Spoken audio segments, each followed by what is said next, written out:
নমস্কার বন্ধুরা, Bengali food জাংশনে আপনাদের সবাইকে আবারও একবার স্বাগত জানাই।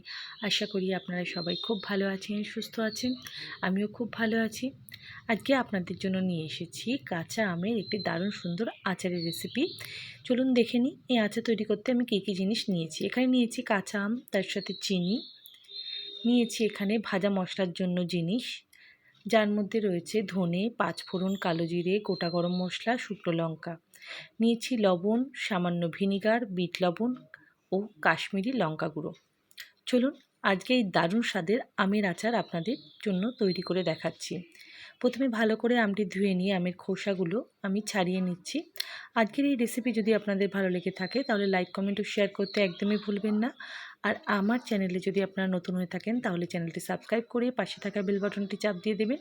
তাহলে আমি যখনই কোনো নতুন রেসিপি দেবো আপনারা খুব সহজেই সেটি দেখে নিতে পারবেন। আর প্রত্যেককে অনুরোধ রইল ভিডিওটি স্কিপ না করে পুরো ভিডিওটি দেখার।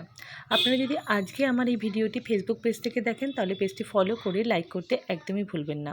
আমি আমগুলো এরকম খোসা ছাড়িয়ে নিয়ে তারপরে ঠিক খুব পাতলাও না খুব মোটাও না, একটা সাইজ করে এরকমভাবে কেটে নিয়েছি। যেহেতু আমের মাঝখানটা একটু শক্ত হয়ে গিয়েছিল তাই কাটতে একটু অসুবিধা হচ্ছিল। আপনারা এটি খুবই সাবধানে চাকু বলুন, বটি দাও বলুন, যার যেতে সুবিধা সেইটা দিয়েই কেটে নেবেন। এভাবে সব আমগুলো কেটে নিয়েছি। কেটে নেওয়ার পর আরও একবার ভালো করে ধুয়ে নিয়েছি। এবার এখানে আমি 1 কাপ মতো চিনি নিয়ে ভালো করে আমগুলোর সাথে মাখিয়ে রেখেছি।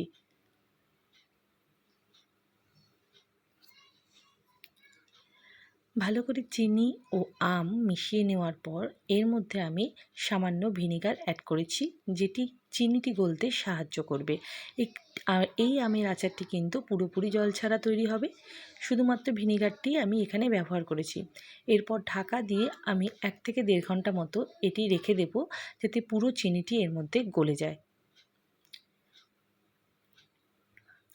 আপনারা দেখতেই পাচ্ছেন পুরো চিনিটি গলে গিয়েছে এবং সেটি ভালোভাবে আমের সাথেও মিশে গিয়েছে। এরপর আমি ভাজা মশলা তৈরি করে নিচ্ছি।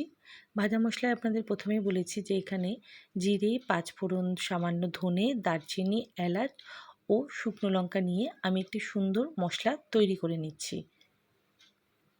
এই মশলাটি আমি হালকা ভেজে নিয়ে শিলনোড়াতে গুঁড়ো করে নেব।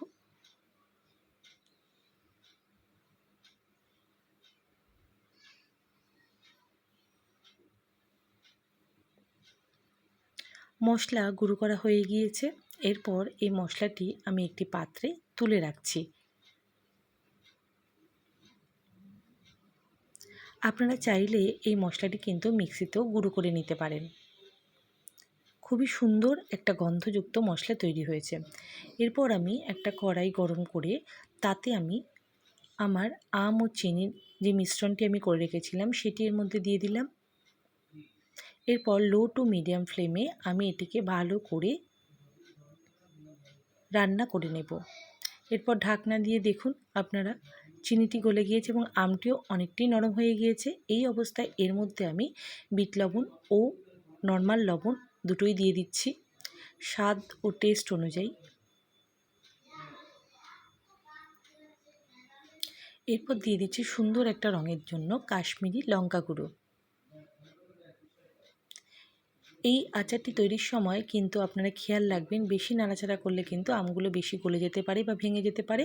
এই জন্য খুব সাবধানে আপনাদের এটা নেড়েচেড়ে নিতে হবে। প্রত্যেকটা আমই কিন্তু এখানে গোটা গোটা থাকবে।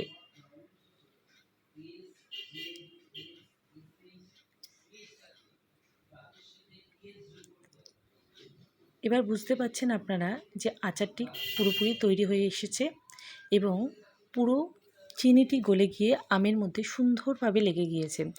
পুরো রেডি হয়ে যাওয়ার পর এরপর ওপর থেকে আমি পুরো ভাজা মশলাটি এর মধ্যে দিয়ে আরও একবার ভালো করে মিশিয়ে নিচ্ছি। এত টেস্টি আমের আচার হয়েছিল, আপনারা একবার বাড়িতে বানিয়ে নিলেই বুঝতে পারবেন এই আচারের টেস্ট কতটা অসাধারণ। আশা করি আজকে আপনাদের আমার এই আমের রেসিপিটি খুবই ভালো লেগেছে। সবাইকে অসংখ্য অসংখ্য ধন্যবাদ ভিডিওটি দেখার জন্য। সবাই ভালো থাকবেন, সুস্থ থাকবেন।